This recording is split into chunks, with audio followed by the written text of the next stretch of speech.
Thank you very much for everybody to join us today. It's great to have you all here. I'm just going to start with staff introduction, and also giving you a bit more of an idea of what this module is about, and explain you the process for um, for trying to get a dissertation. Obviously, for the dissertation process for your RTCs and obviously the students. So any questions you might have, obviously you can raise it with us. I'm going to start with Dr. Beatriz Lopez. So if you want to introduce yourself. Hi, everyone. It's a pleasure to be here with you all. I am an LSC fellow, but above all, for the sake of this course, I am the course convener of the dissertation module. So I designed the subject guide and all the material that I will show you today. Besides that, I am a political scientist with expertise in AI and AI security and information warfare. More specifically, talking about misinformation and the far right. So I'll leave it here. It's a pleasure to be with you all. Thank you, Beatriz. Just to introduce myself, I'm Yolanda Ignacio. I'm the head of LSE University of London programs. I think I might have met many of you, whether obviously in any of the meetings or in person, also by email. But I just want to introduce myself. My team is responsible for anything related with course development. So this is one of the courses we launched last year. Anything to do with related with assessment, and also all the kind of enrollment side of things as well. So if you have any questions about the module, please feel free to reach out. And I have a couple of members of my team here. Alison, I'll let you introduce yourself. Okay, thank you, Linda. I'm Alison. I'm the program administrator of this program, and I will be helping with the supervisor training and student training later in the stage in the dissertation. You, Alison. I'm going to let my other colleague introduce herself, Jenny. I'm Jenny. I'm an assessment officer in the team, and I've been dealing with the incoming proposals and dissertations to get them sent out for marking and to deal with the administrative side of getting everything marked. Thank you, Jenny.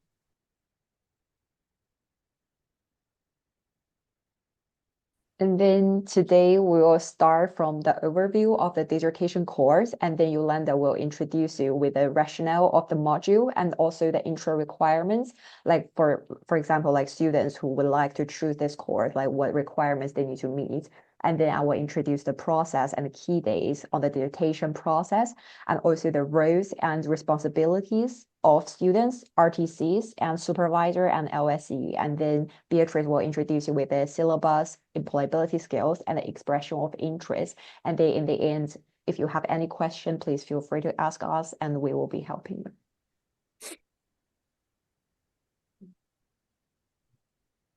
Thank you, Alison. Thank you, Alison. Just a second. I just want to make sure everybody can see the slides. So I just wanted to give you a bit of an overview about the rationale of this module. This module kind of gives a student the opportunity to have that research experience. It's highly regarded for students who are interested in pursuing master's applications and research-related courses. So also allows the opportunity to have the certification of assessment. I think you might be aware that we have been introducing some MCQs, and we're trying to diversify all the assessment of our courses. So this also gives another opportunity to students to focus on a different kind of assessment. It's also responding to the market demand and staying more competitive in the TNE environment. And as I mentioned, it was launched last year. So we're now trying to expand to other RTCs, anyone who might be interested in taking on this course. Yeah.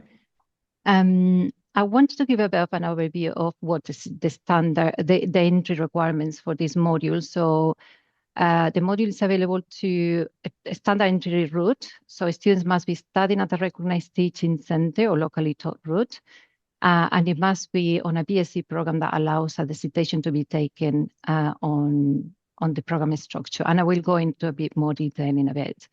Also, students must have passed for the standard entry route, must have passed a minimum of 210 credits, and that also includes recognition of prior learning. A student must have achieved a weighted average of 65, excluding recognition of prior learning. And for the graduate entry route, it's not in someone else. A student must be studying at a recognized teaching center again, also on a BSc program that allows the dissertation to be taken.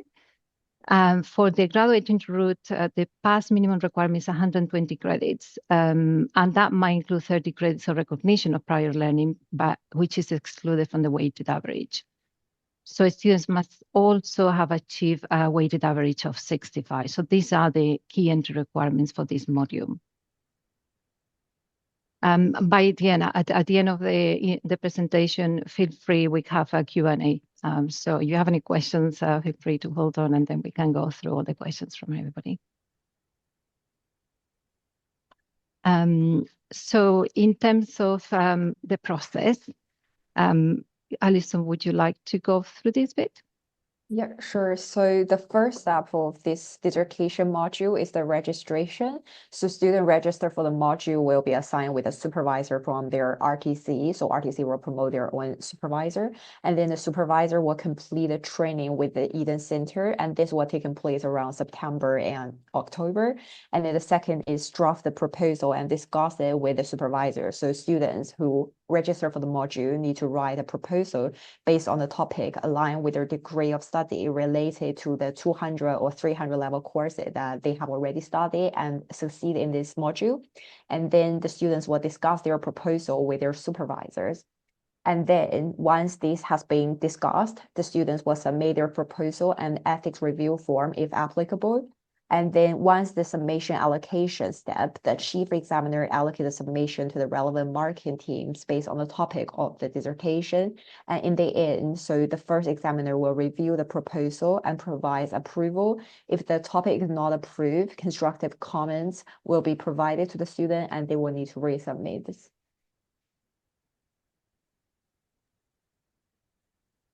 Thank you. So what is the process of the dissertation journey? So this gives you a bit of an overview of what will be the process for students, and also so that you understand a bit more from RTC perspective. So the proposal and ethics approval. Students will have the proposal and ethics form approved. They will begin once they have approved the proposal and ethics form. They will begin the dissertation journey. I'm just trying to admit at the same time, just bear with me. They will have regular meetings with the supervisor for support, and guidance will be also available on the VLE. The final review of the proposal and the ethics form will be the chief examiner has the final approval of the proposal and ethics form. Students will be encouraged to use secondary data. Should they wish to use primary data, students will need to submit the ethics review form. So this is very important. The form will be assessed by the LSE Ethics Committee. So it's very important at the very beginning. They obviously choose. They let us know what kind of secondary or primary data they're going to be using. The students will be able to submit the final dissertation by May. And just to give you an overview about the marking, so there is a blind double marking to be completed in the final submissions in the final submission. The second examiner is responsible for providing 60 to 90 works feedback as well to the student.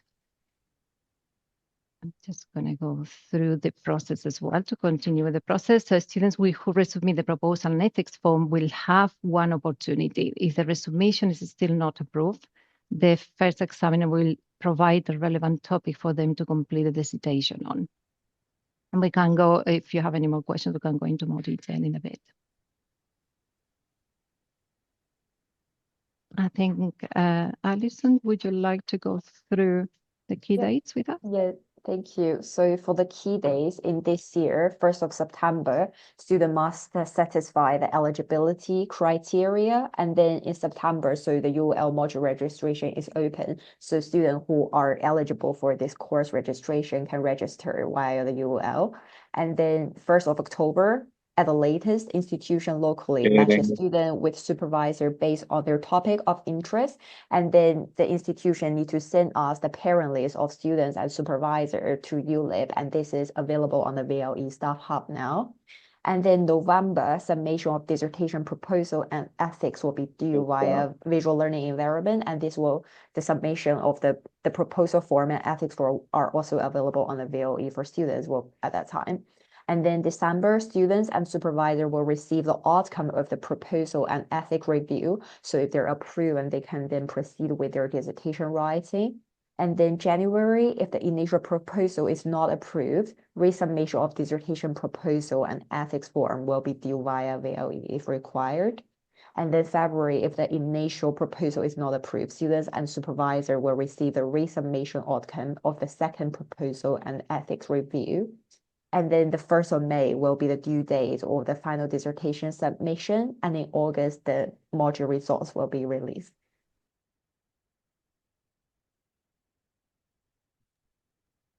Okay, thank you. I know there's a couple of questions in the chat, so we can go through at the end, if that's all right.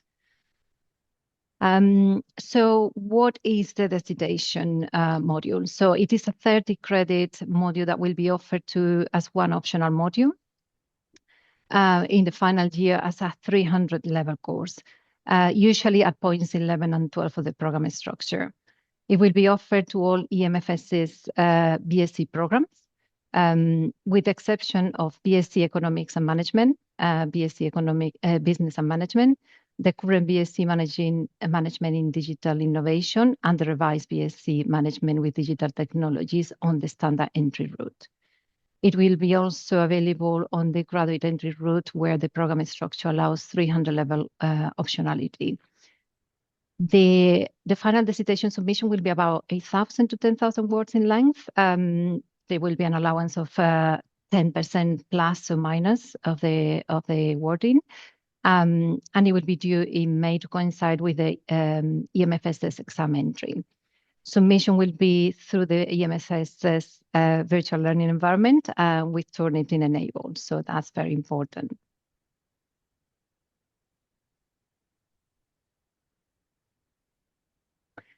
And in terms of roles and responsibility, I just want to give you a bit of an idea of what is the role of the teaching center, what's our role, so that it's a bit more clarity. So LSE will provide the content, subject guide, VLE, and any kind of resources that they are required for this module. We will also provide online guidance and support to supervisors and resources and a development session as well. So we will also provide ethics approval and guidance. And in terms of the role of the RTCs and the dissertation lead, so the RTCs will be nominating a dissertation lead locally as part of the expression of interest process, which we will be going into in more detail a bit later on, and which this expression of interest will be reviewed and approved by LSE. The dissertation lead will be required to provide academic oversight as well and ensure quality across the supervision of the module. And obviously, they will be also adequately allocating the student supervisor pairing upon student registration. So this will be part of the RTC responsibilities.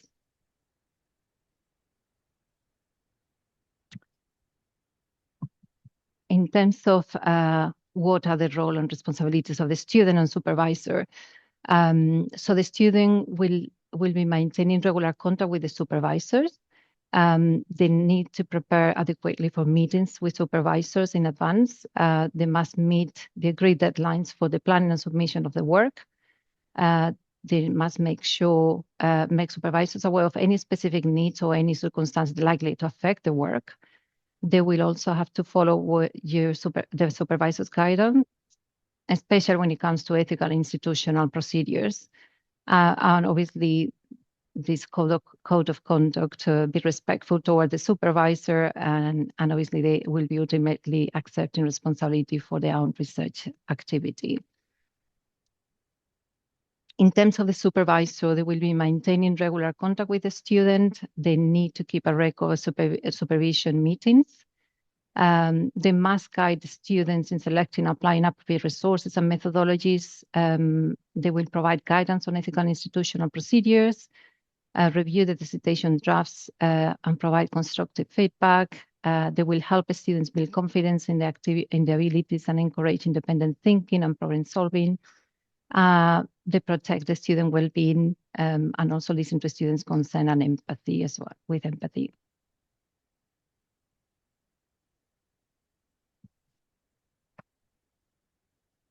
I think I can hand in to Beatrice. I know there's a couple of questions in the chat, and as I mentioned, we can go through at the very end if that's okay. Yes, can you hear me well?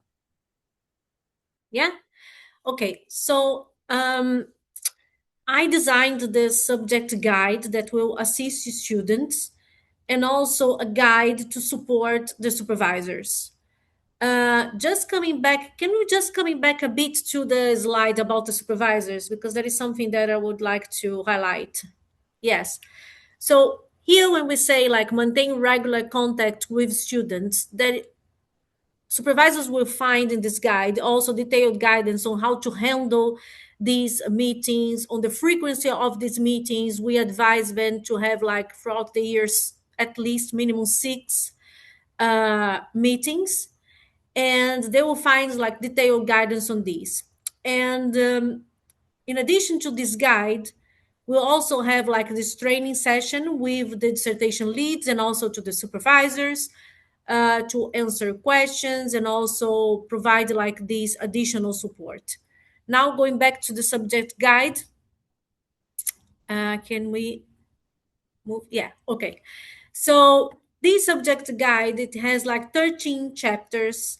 It really like provides a comprehensive overview of the dissertation process. It has like the description of the roles and responsibilities of students and supervisors, provides assistance on how to narrow down the research question, guidance on writing the proposal and the ethics review, detailed guidance on literature review, overview of some of the main quantitative and qualitative methods. It also gives instructions on data collection, assistance to analyze data, overview of the key ethics considerations.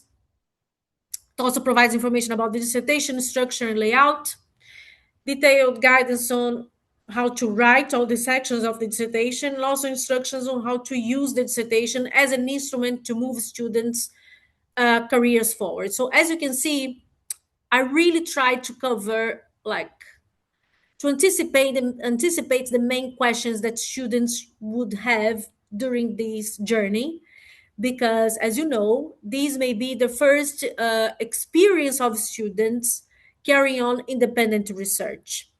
And it may come with all sorts of questions, anxiety, and I really try to address these through this document. Because I am a scholar very committed to inclusive education and also aligned with technological advances in education, I tried my best to make it like a multimedia guide, because I know that students today, they don't have much patience to read all these things. So what we have is, can we move to the next slide, please? The other one. Yes. So the subject guide, it was designed to be an interactive tool. So when students access the VLE, they will find the PDF with this detailed document, but they will also find the interactive section so they can go through like specific chapters. At the end of each chapter, we have quizzes so they can assess the knowledge. And many of the chapters, they have links directing students to tutorial videos and additional material. So it is really like an interactive tool. It was designed with this purpose. And we really encourage supervisors to highlight the importance of like engaging fully with this material, because the dissertation module is slightly different from the other modules because we don't have like lectures. It was not designed in this way. And that's why it is important to fully engage with all these sources that we have available there. Can we move to the next one? So as I said, The subject guide really reflects my commitment to inclusive education. So it has a balanced mix of text and images to make the content more accessible. It equips the students with tools to protect their well-being while conducting independent research. I really emphasized this in the guide because I understand the anxieties embedded in this, like first experience with independent research. It encourages students to adopt a global perspective, providing guidance to find academic sources that go beyond European and North American circles. Um, and also the VLE page of the course functions as an extension of the subject guide. This already said. The page also includes a Q&A session to facilitate access to information to students and reduce the pressure on supervisors. So I really try my best there to make it easier for students and also supervisors to facilitate the dialogue as well. Can we move to the next one, please? Yes. So in terms of employability skills, we would like to highlight three here. So the first is complex problem-solving skills. So students will improve their ability to address challenges with a creative and positive attitude. Leadership skills, students will lead a research project. And I often emphasize these with supervisors and the dissertation leads that they are not expected to come up with an original research question. They are not expected at this stage to collect primary data. So we really need to lower a bit the expectations there to ensure that students can really develop these skills here with this module. And the third one is emotional intelligence skills, because students will improve their ability to discuss on different issues and reach an agreement. It is part of the learning process to have these difficulties in reaching an agreement, to coming across perspectives that students may not be familiar with, or even opposing perspectives. So I think it is important here, to allow students to have this experience with opposing views, divergent perspectives. Yes, can we move to the next one?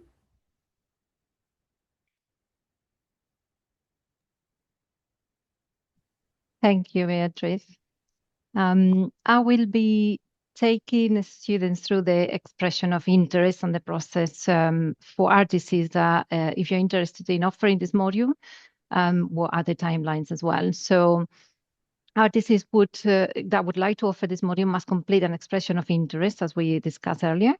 And this needs to be approved by LSE. So this will be involving the following steps, which would be completing and submit a Qualtrics form, and that will be provided by my team. And artists, if we need to nominate a dissertation lead, providing a copy of the CV. Key days to supply the expression of interest the expression of interest will open. It says here April 26. But I think we will be opening now in May and stuff. Also, the expression of interest submission will be due by 29th of May, 2026. Alison, is this correct, this deadline? Yes, so this key dates has also been published on the VOE Staff Hub. So if you are interested in this course, you can also check on the Staff Hub to express your interest. Thank you. And the notification of the outcome will be July 2026. Further details and templates can be found, as Alison mentioned, the staff area of the VLE. And that's basically the main process. But we have questions now from your side. I know there were a couple of them in the chat. Also, if Beatrice have any other comments that you might want to add or any questions, but otherwise we can go through the questions. Yeah, we can go through the questions, fine. Perfect. I think there was a question here from Hala asking about the weighted average, where indicates that you're giving higher weight to some modules compared to others, like 100 level courses carry lower weight than higher 200 and 300 level. Would you like to expand on this question? Sorry, Hala, if you don't mind. Hello. Well, you were saying that the students should have an average of 65 in the 210 credit hours. So you said it's a weighted average. Weighted average here means that not each module will carry the same weight when we get the average, or it is just an arithmetic mean?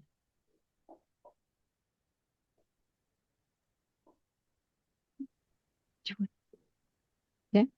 Sorry, my colleague is going to take this one on. Okay. Jen.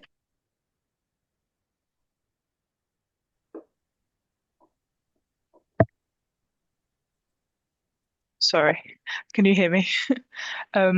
We can double check it after the call, but I think that in general, in the degree structure, the 200 and 300 levels courses do carry more weight for the final classification. So I think it would be calculated along the same lines as for the overall degree classification. Yeah. Thank you. Thank you, Hala. If we still have other questions, it's anything unclear, of course, you're welcome to share it with us after this call as well. There was a question from Pirat. Hello. Are Hello. some programs excluded? Yes, if you can take that one. Yes, hello. So we're offering only economics and management and economics and finance. And I saw that economics and management is excluded, and I was wondering why. Or do you plan to include it in the future years, actually?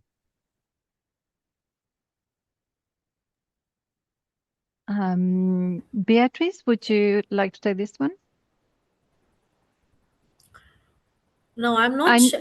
I'm not sure I am the one to answer this one. Sorry. That's all right. Yeah. I think at the moment, so some of the courses are excluded at the moment. We, as I mentioned, this was launched last year, so we're planning to expand to some of the courses. Sorry, just a second. I think it's also to do with the courses on which you can write a dissertation at the LSE, because the degrees, the EMFSS degrees, are meant to be in line with LSE's academic standards. And I think in the LSE, we don't allow dissertations on management courses. So I don't know whether there'd be scope to introduce for some of the economics, if the students were to write the dissertation on an economics topic within those degrees. I'm not sure whether that'd be possible in the future, but the main thing is the management that I think is causing the exclusion there. Okay, thank you. Thank you, Jenny. There's another question here. Sorry, I think Alison, you had a question from the registration form? Yes, so one of the colleagues asked. Could you please let us know which referencing style is required for the dissertation? Is that correct? Yeah, there is no, we follow like the guidance here from LSE. There is no like specific reference style. As we, in the subject guide, we give an overview of the main ones, but the students are free to choose the reference style. The only thing is that they need to ensure consistency. So if they're using, like, if they start with Chicago, they cannot move to Harvard, for instance. So that's the main thing that we advise students. Another question from Hala. Could you elaborate on the difference between the role of a dissertation lead and the supervisor? And do we need to take approval on supervisor CVs? Yeah, I can answer this one. So dissertation lead functions more or less as the manager of the supervisors. So the dissertation lead is the one who will like recruit, like open expressions of interest for supervisors. Then the supervisors will submit their CVs to the dissertation lead. And then the dissertation lead will be also the one who will allocate the supervisors to the dissertation proposals. So these are the main functions. And as once like supervisors are paired with the students, the dissertation lead will also monitor their work. So to ensure some standard like of quality here across the cohort. Supervisors will work together with the students. So supervisors will be the ones who hold regular meetings, will ensure the quality of the research conducted by students, make sure that it conforms to ethical standards and everything. So I think that if we think this way, like the dissertation lead as the manager of the supervisors, I think it's clear. Did I answer your question? Yeah, thank you very much. You're welcome. Thank you, Beatrice. There's another question from Rana. Can you explain the weighted average of 65 as a prerequisite? Yeah. Rana, do you mean you want to know why we have an average of 65 as the prereq or how it's calculated? I think I can answer that, Jenny. Yeah. Okay. The answer is like this module involves a substantial amount of work, especially independent work from the student. So that's why we agreed on this like average mark, not lower than this, because students they must have some standards there, in the some have some level of academic performance to ensure that they can really successfully complete the module. So just to give you an idea, this year we have 10 students enrolled in this module. And the dissertation lead, actually, one of the feedback that we received was precisely regarding the average mark here. And he said that we should not lower it because the students taking the module were already like the strongest students. And even though many of them did pretty well, a few struggle a bit because it involves these like substantial amount of independent work. So I think that it explains why we use this average mark. Thank you. I think we have Dr. Naim has a hands up.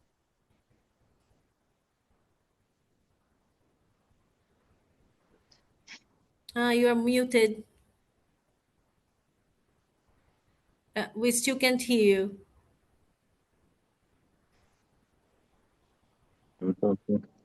Okay. Yes. Thank you for the information. Actually, it was already, I received all the information in email, all information, and I have noted it already. But this session actually made it more clear. But how will you calculate the weighted average basically? Are the modules have different weightage? Like first year, as you said, that standard entry will have two 10 credits cleared, and graduate entry will have 120 credits clear before that, right? And how will we calculate the 65% weighted average method? Like is like maybe different modules has different weightage, maybe 100 module or 200 module has different weightage, or 300 module has different weightage. That I need clarity. I think we can follow up after the call, but I think it will be in accordance with the program regulations for how we would, if the student were to exit the degree program at that point, what their classification would end up being overall. If we would look at what their classification is up to that point and what their average is up to that point. I'll have to check the specific weighting of the different modules, but I'm pretty sure it will be in the program regulations. We can follow up with you after the call to give you confirmation. Okay then. But that needs clarity, and that will be, I'll ask later then. Okay. Thank you. So, yeah, we will make a note and we can follow up with you if there's any other questions as well that come up after this. We can follow up with all of you. Okay. Is there any other question?